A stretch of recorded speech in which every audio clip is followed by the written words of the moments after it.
जिस तरह ने भारत के स्वर्ण युग को चंद्रगुप्त मौर्य और चाणक्य की जोड़ी ने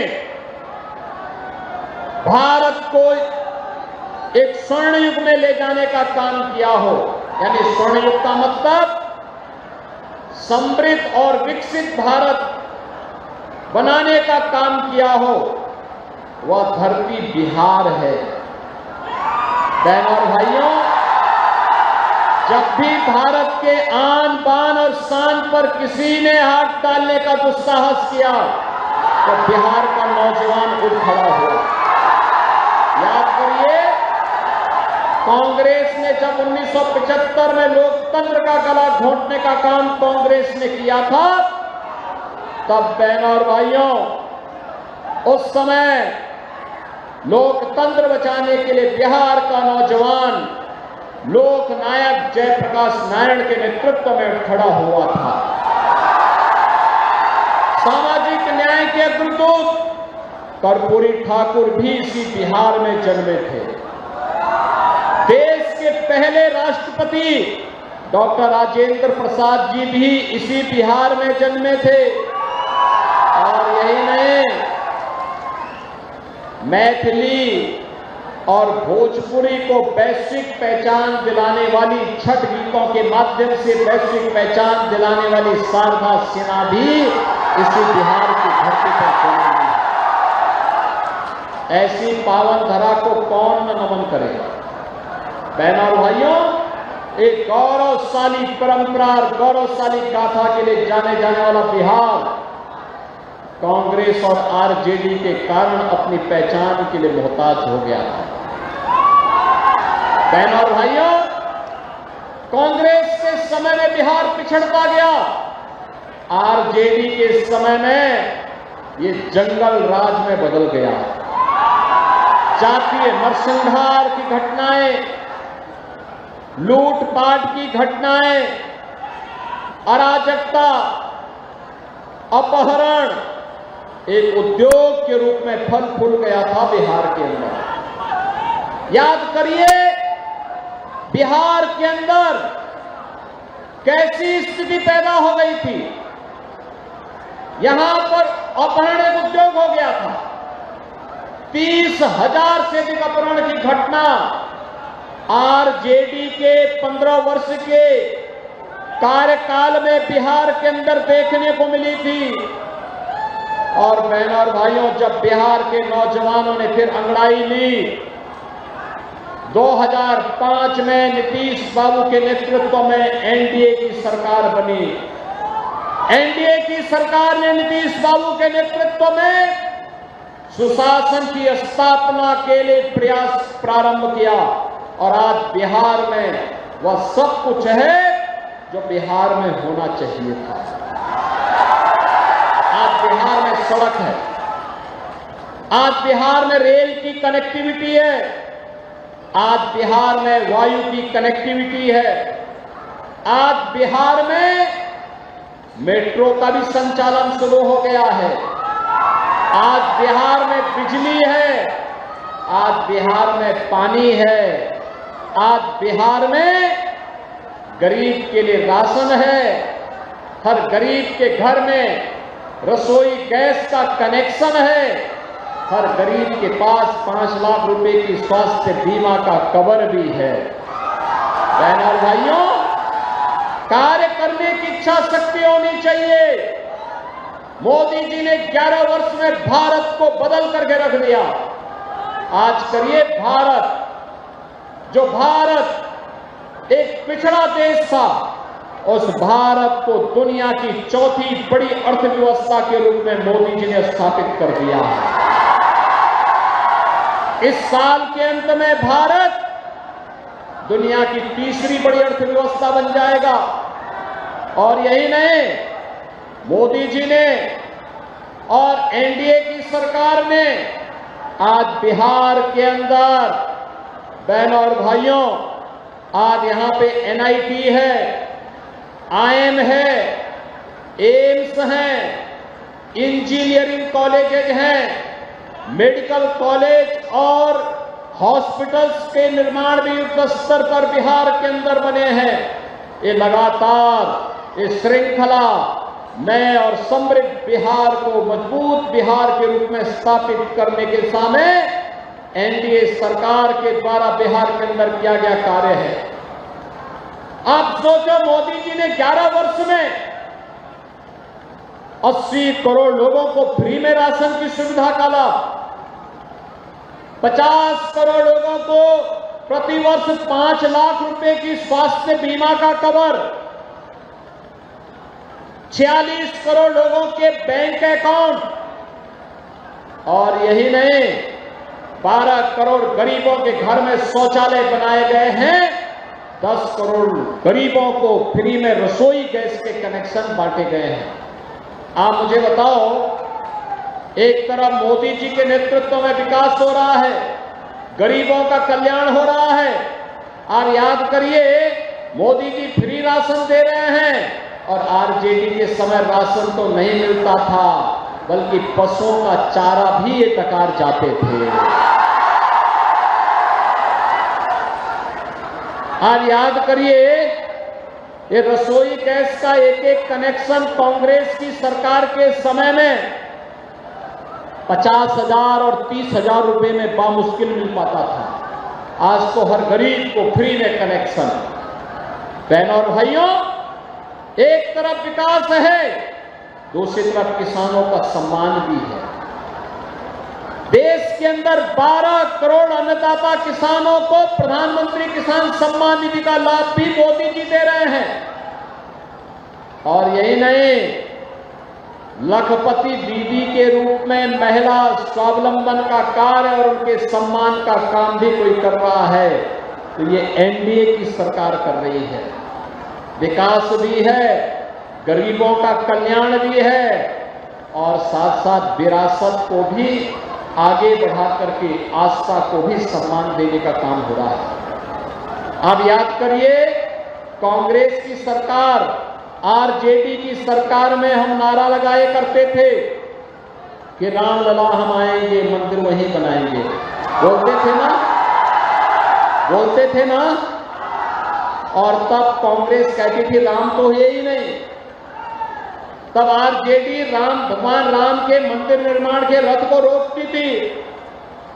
समाजवादी पार्टी जो इनका पार्टनर है यूपी में, वह वहां पे राम भक्तों पर गोली चलाती थी।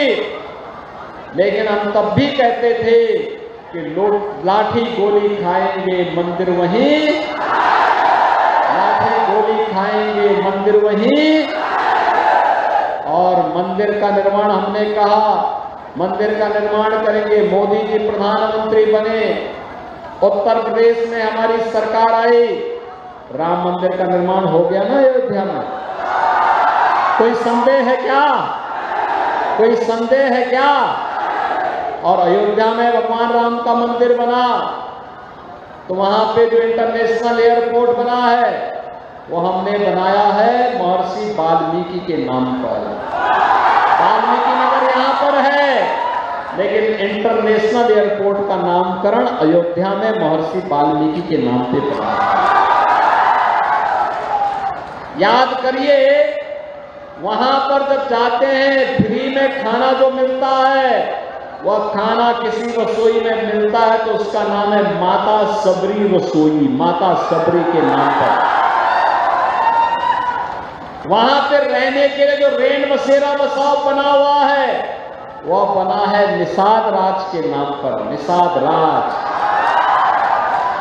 बहनों और भाइयों, अयोध्या में 25 नवंबर को फिर से प्रधानमंत्री जी आ रहे हैं, और प्रधानमंत्री जी आकर के इस बार वहां भगवान राम, माता जानकी, और जहां राम होंगे वहां तो हनुमान जरूरी होंगे। बजरंगबली भी वहां विराजमान हो गए हैं। हनुमानगढ़ी में तो बजरंगबली पहले से विराजमान है, राम जन्मभूमि में भी आ गए। महर्षि वाल्मीकि जी का भी, महाकवि तुलसीदास जी का भी मंदिर वहां बन गया है। विश्वामित्र जी का भी मंदिर बन गया है, वशिष्ठ जी का भी मंदिर बन गया है। आदि शंकराचार्य के नाम पर द्वार जगत गुरु रामानुजाचार्य, जगत गुरु रामानंदाचार्य, जगत गुरु माधवाचार्य के नाम पर भी द्वार, और भगवान राम माता जानकी को रावण के चंगुल से बचाने के लिए गिद्धराज जटायु ने अपना बलिदान दिया था। तो गिद्धराज जटायु का भी एक बहुत बड़ा चित्र वहां पे, बहुत बड़ी मूर्ति लगाई गई है। सेतु बंध के निर्माण में गिलहरी ने योगदान दिया, तो गिलहरी का भी एक मूर्ति वहां रखी गई है। बहनों और भाइयों, अगर अयोध्या में रामलला का मंदिर बनेगा तो सीतामढ़ी में माता जानकी का भी तो भव्य मंदिर का निर्माण होना है, और यही काम एनडीए ने किया है।